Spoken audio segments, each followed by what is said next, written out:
Alhamdulillahillazi anzalal Qur'an hudan linnas wa bayyinatin minal huda wal furqan. Asyhadu an la ilaha illallah wahdahu la syarikalah wa asyhadu anna Muhammadan abduhu wa rasuluh la nabiyya ba'da. Allahumma salli wa sallim ala sayyidina wa maulana Muhammad wa ala alihi wa ashabihi ajmain, amma ba'du. Fa ya ayyuhal hadirun usikum wa iyaya bitaqwallah faqad fazal muttaqun. Wa qala Allah ta'ala fil Qur'anil Karim, a'udzu billahi minasy syaithanir rajim, bismillahir rahim. Wa ma asabakum min musibatin fabima kasabat aydikum wa ya'fu an katsir. Tidak ada satupun musibah sekecil apapun yang menimpamu kecuali disebabkan dosa yang kamu perbuat, dan dengan musibah itu Allah hendak memaafkan dosa-dosamu. Sadaqallahul azim, surat Asy-Syura ayat 30. Masyiral muslimin, jamaah Jumat yang dimuliakan Allah, dalam kesempatan yang penuh berkah ini saya selaku khatib kembali mengingatkan dan mengajak kita bersama untuk marilah kita senantiasa meningkatkan rasa takwa kita kepada Allah Subhanahu wa taala dengan mengerjakan segala perintah Allah dan menjauhi segala larangannya. Masyiral muslimin yang dimuliakan Allah, satu hal yang harus diyakini setiap orang yang beriman, bahwa tidak ada satupun bencana, musibah, petaka, sekecil apapun yang menimpa kita, kecuali itu disebabkan dosa yang kita lakukan. Begitulah tegas Allah di surat Asy-Syura ayat 30, seperti yang tadi telah kita bacakan di awal khutbah.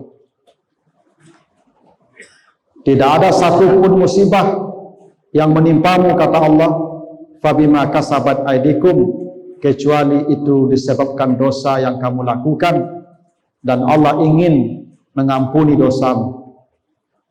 Karena itu dalam hadis sahih disebutkan, ma min syaukatin yusaku bihal abd illa muhiyat biha khatayahu. Tidak ada satu duri pun yang menusuk tubuhmu, kecuali sakit tusukan duri itu karena dosa yang kamu lakukan, dan Allah ingin menghapus dosamu dengan sakit tusukan duri itu. Begitu juga tidak akan datang bencana, musibah dan petaka menimpa penduduk suatu negeri, kecuali juga karena dosa kolektif yang dilakukan oleh penduduk negeri itu. Begitulah jaminan Allah di surah Al-Qasas ayat 59.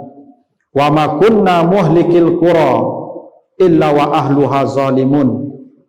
Dan kami tidak akan mendatangkan bencana ke suatu negeri kecuali penduduknya telah berbuat zalim. Salah satu bukti sejarah adalah bahwa bencana yang dulu menimpa bangsa Mesir berupa serangan belalang, katak, kutu, hingga memporak-porandakan perekonomian penduduk Mesir sehingga banyak yang kelaparan, dan itu karena dosa dan kesombongan yang mereka perbuat. Lihatlah surat Al-A'raf ayat 133. Fa arsalna alaihimut tufan wal jarad wal qummal wad dafadi' wad dam ayatin mufassilat fastakbaru wa kanu qauman mujrimin.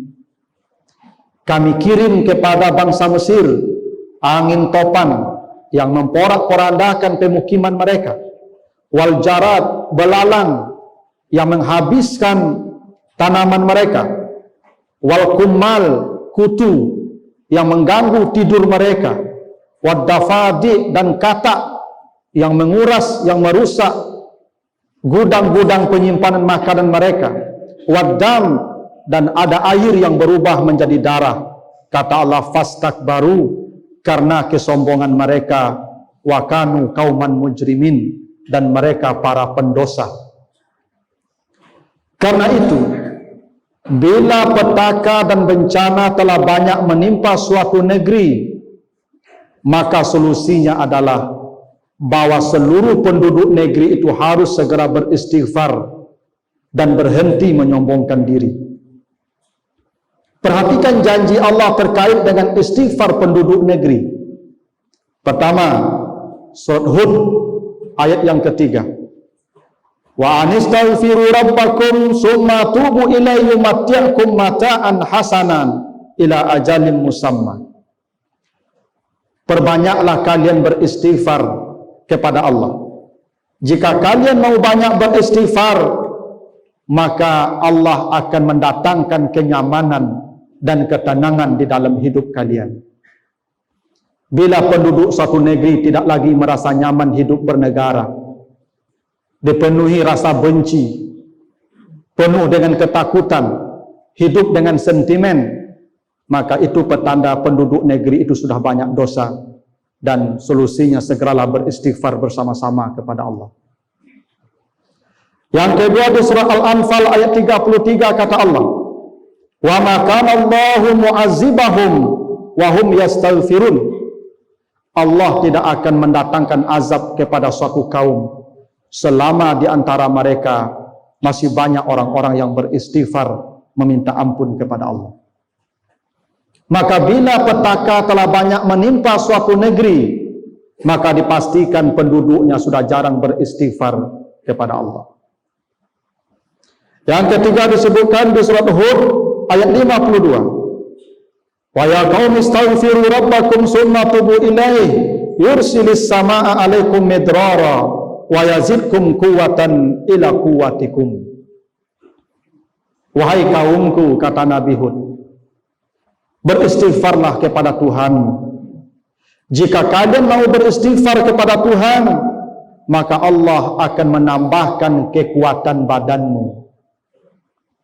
Bila di suatu negeri penduduknya sudah banyak yang sakit, fisiknya lemah, maka itu petanda penduduk negeri itu sudah banyak dosa kepada Allah.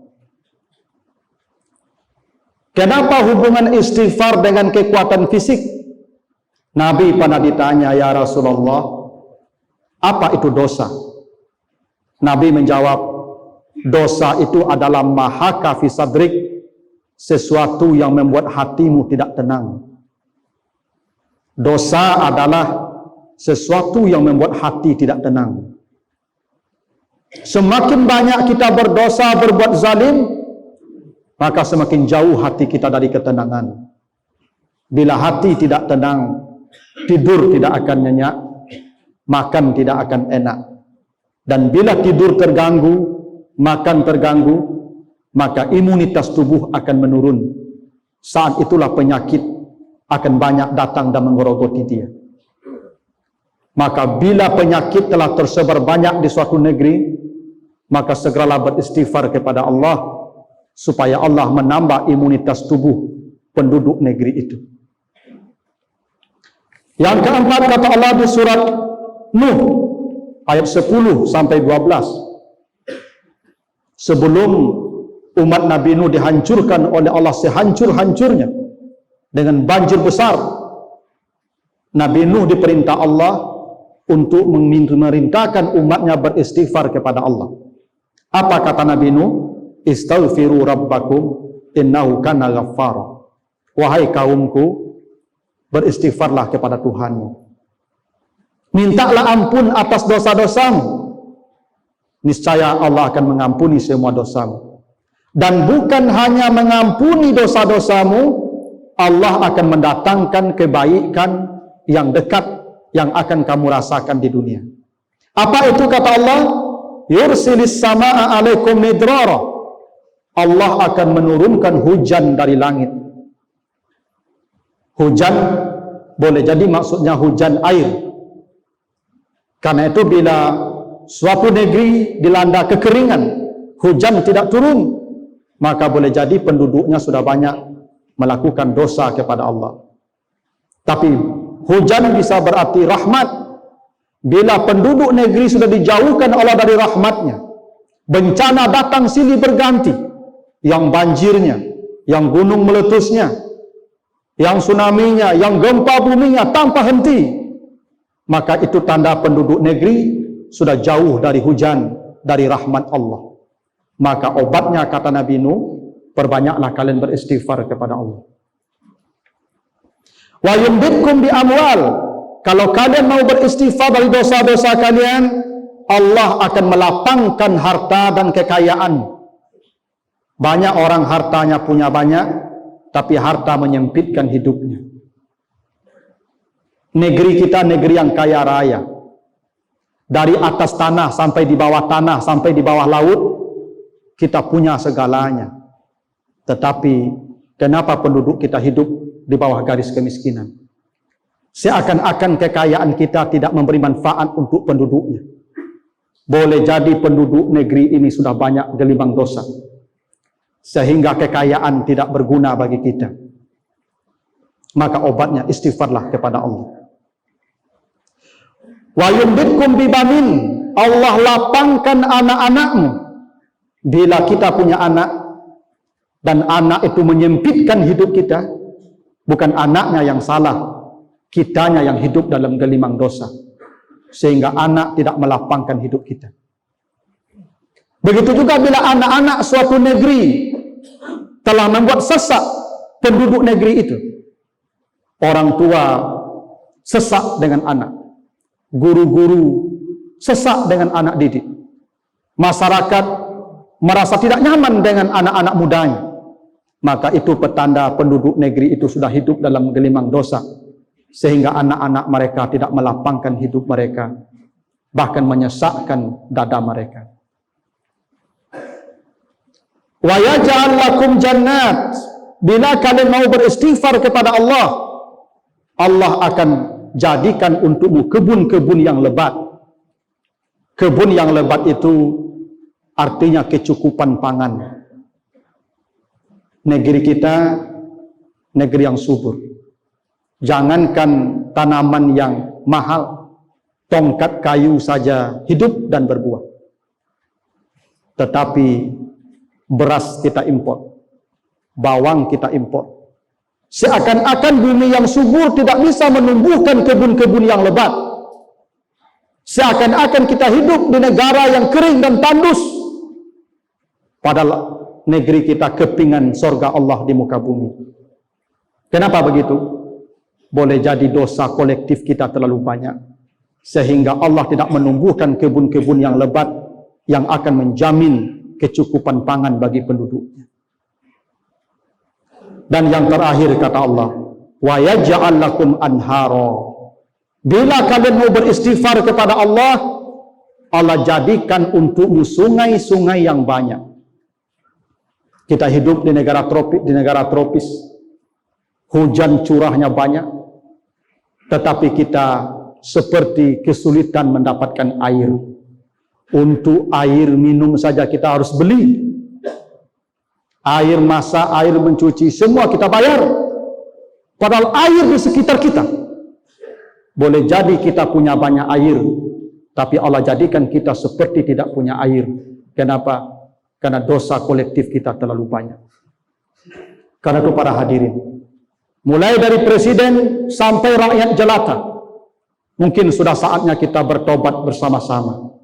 Sudah saatnya kita istighfar bersama-sama, menghentikan segala kezaliman di antara kita, hentikan kebencian dan permusuhan di antara kita. Bertobatlah kepada Allah, istighfarlah kepada Allah. Hanya itu jaminan negeri kita ini akan hidup menjadi makmur dan sejahtera, seperti yang dijanjikan Allah. Fa'tabiru ya ulil absar la'allakum turhamun.